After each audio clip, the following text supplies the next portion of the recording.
एक बार की बात है, एक छोटे से पहाड़ी गांव के किनारे एक घना जंगल फैला हुआ था। गांव के लोग उस जंगल के बारे में कई कहानियां सुनाते थे, लेकिन सबसे रहस्यमय कहानी थी जंगल की आवाज। कहते हैं कि हर पूर्णिमा की रात जंगल से एक अनजानी आवाज आती थी। ये आवाज किसी के पुकारने जैसे लगती थी, लेकिन कभी किसी ने इसे समझने की हिम्मत नहीं की। गांव के बुजुर्ग कहते हैं कि जो उस आवाज का पीछा करेगा वे कभी वापस लौट कर नहीं आएगा। रवि एक निडर और जिज्ञासु युवक जो गांव में नया नया आया था। उसने इन कहानियों को सुना और जंगल की आवाज़ की रहस्य जानने का फैसला किया। पूर्णिमा की रात का इंतजार करते हुए रवि ने अपनी तैयारी की और जैसे ही चांद आसमान में पूरी तरह चमकने लगा, वह जंगल की ओर चल पड़ा। जंगल में कदम रखते ही रवि ने एक ठंडक महसूस किया। पेड़ों के बीच से होकर आगे बढ़ता गया। हर तरफ अजीब सा सन्नाटा था, जैसे जंगल खुद उसकी चाल को सुन रहा था। अचानक रवि ने वो रहस्यमयी आवाज सुनी। ये आवाज किसी की मदद की पुकार जैसे थी।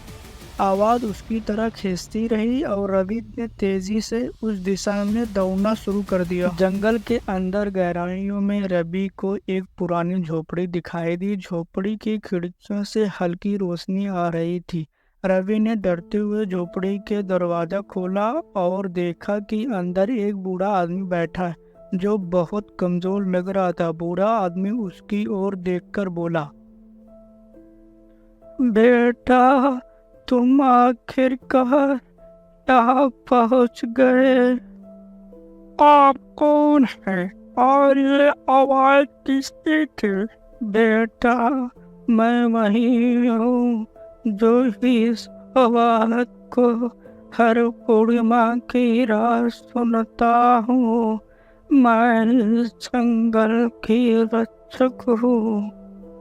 ये आवाज उन लोगों के लिए है जो इस जंगल के वास्तविक खजाने की खोज में आते हैं। रवि ने बूढ़े आदमी से पूछा, खजाना? कौन सा खजाना? बूढ़े आदमी ने एक पुरानी किताब रवि के हाथ में दी और कहा, ये किताब तुम्हारे सवालों का जवाब देगी, लेकिन ध्यान रखना, हर खजाने की कीमत होती है।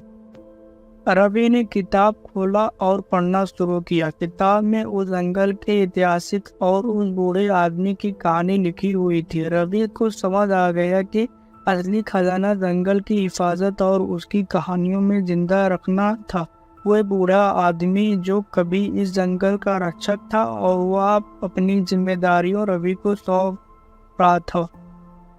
रवि ने उस दिन से गांव के लोगों को जंगल की कहानियां सुनानी शुरू की, लेकिन अब वो कहानियां डर की नहीं बल्कि उस जंगल की खूबसूरती और रहस्यों की थी।